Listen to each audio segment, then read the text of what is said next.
Hello friends, welcome to our channel Dang Tech Tamil. நம்ம இந்த வீடியோல பார்க்க போறோம் ஒரு அமேசிங்கான வீடியோ தான். என்ன வீடியோன்னு பாத்தீங்க அப்படினா நான் அப்படி ரோட்டோரமா நடந்து போயிட்டு இருந்தேன். அப்ப மேல பாக்கும்போது கரண்ட் கம்பில ஒரு காக்கா நின்னுச்சு. நீங்களும் பாத்திருப்பீங்க. இந்த கரண்ட் கம்பில காக்கா நிக்கும்போது அந்த காக்காக்கு எதுக்கு ஷாக் அடிக்க மாட்டேங்குது? நம்ம ஒரு இன்ஜினியரிங் ஸ்டூடண்ட் ஆச்சே அப்படின்னு சொல்லி யோசிச்சு பார்த்துக்கிட்டே இருந்தேன். இந்த காக்காவுக்கு மட்டும் இந்த கரண்ட் கம்பியை பிடிச்சி தான் நிற்குது. அப்போ எதுக்கு ஷாக் அடிக்க மாட்டேங்குன்னு யோசிச்சு பார்த்தேன். அப்போ தான் ஒரு ஞாபகம் வந்துச்சு. ஒரு வாரத்துக்கு முன்னாடி என்ன நடந்துச்சு அப்படின்னா ஒரு கரண்ட் கம்பியில் ஒரு காக்கா நின்றுச்சு.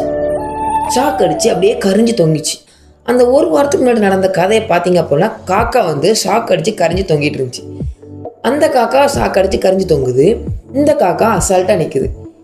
எப்படி இந்த காக்கா அசால்ட்டாக நிற்க அந்த காக்கா கரைஞ்சி செத்து போச்சு? அப்போ தான் எனக்கு ஞாபகம் வந்துச்சு, இந்த காக்கா செருப்பு போட்டு நின்றுக்குமோ? அப்படிலாம் இல்லைங்க. இந்த எப்படி ஒரு காக்கா கரண்ட் கம்பியில் ஷாக் அடிக்குது, ஒரு காக்காவுக்கு கரண்ட் கம்பியில் ஷாக் அடிக்கலை. மேக்ஸிமம் நிறைய காக்கா வந்து ஷாக்கே அடிக்காது. நீங்கள் பார்த்துருப்பீங்க, கரண்ட் கம்பியில் நிறைய நிற்கும், அப்போது ஷாக் அடிக்காது. ஏதோ 1-2 மட்டும் கரண்ட் ஷாக் அடித்து இறக்கும். காக்காவுக்கு ஷாக் அடிக்குமா அடிக்காதா? ஏன் அந்த காக்காவுக்கு ஷாக் அடிச்சிச்சு, ஏன் இந்த காக்காவுக்கு ஷாக் அடிக்கலை அப்படிங்கிற இந்த வீடியோவில் பார்க்க போகிறோம். வாங்க வீடியோக்குள்ளே போகலாம். வீடியோக்குள்ளே போகிறோம். நம்ம சேனலை சப்ஸ்கிரைப் பண்ணாங்க, சப்ஸ்கிரைப் பண்ணிடுங்க. ஒரு சப்ஸ்கிரைப் தானே பண்ணிடுங்க. வாங்க வீடியோக்குள்ளே போகலாம்.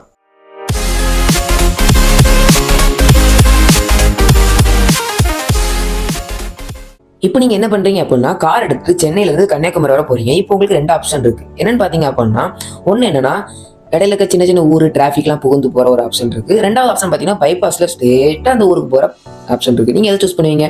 எது ஈஸியாக இருக்கோ அதுதான். அதை நான் பைபாஸ் தான் சூஸ் பண்ணுவோம்.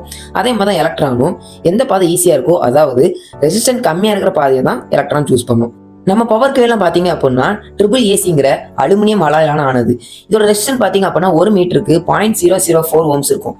அதாவது பறவையோட ரெசிஸ்டன்ஸ் பார்த்தீங்க அப்படின்னா 400 ஓம்ஸ்லேருந்து 1000 ஓம்ஸ் வரை இருக்கும்.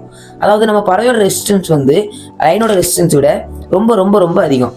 ஸோ எலக்ட்ரான்ஸ் வந்து ரொம்ப ஈஸியாக லைன் வழியாக போகுமே தவிர பறவை வழியாக போகாது. இதனால தான் ஒத்த லைனில் பறவை உட்காரும்போது அதுக்கு ஷாக் அடிக்கிறது இல்லை. எலக்ட்ரான் ஃப்ளோவோட பேசிக் கான்செப்ட் பார்த்தீங்க அப்படின்னா ஹை பொட்டன்ஷியல் லோ பொட்டன்ஷியல் நோக்கி தான் போகும். இப்போ நம்மகிட்ட 2 லைன் இருக்குது, பாயிண்ட் ஏ பாயிண்ட் பி. இப்போ ஏ பார்த்தீங்கன்னா ஹை பொட்டன்ஷியல், பி பார்த்தீங்கன்னா லோ பொட்டன்ஷியல்.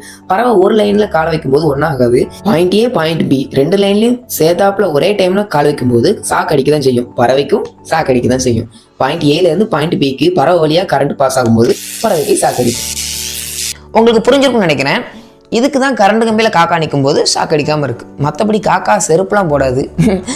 ஆனால் ஒரு விஷயம், மனுஷங்களாக நம்ம செருப்பு போட்டு கரண்ட் கம்பியை தொடும்போது, கரண்ட் கம்பி மீன்ஸ் எலக்ட்ரிக்கல் ஷாக், செருப்பு போட்டு நின்றுக்கிட்டு ஒரு எலக்ட்ரிக்கல் ஷாக்கை வந்து ஃபீல் பண்ண முடியுமா, ஃபீல் பண்ண முடியாதா? கமெண்ட் பாக்ஸில் கமெண்ட் பண்ணிங்க. நெக்ஸ்ட் ஒரு வீடியோ போடலாம். இந்த வீடியோ உங்களுக்கு ரொம்ப பிடிச்சிருக்குன்னு நினைக்கிறேன். இதை விட சூப்பரான வீடியோட உங்களை சந்திக்கிற வரைக்கும் அண்ட் தி டேனியல் பாய்.